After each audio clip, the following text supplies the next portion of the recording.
Welcome. In front of me I have Garmin Fenix 8 and I'm gonna show you how to unpair this watch from the iPhone.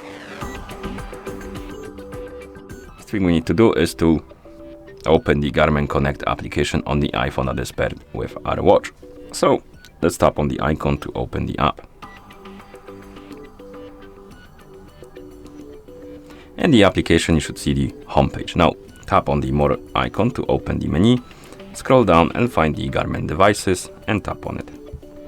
Here you should see the Fenix 8 on the list of devices. Once you see it, tap on it to select it.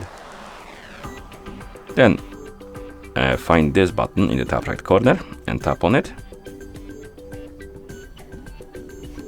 And once the menu opens, tap on remove device, tap on remove, tap on OK if you see the pop-up.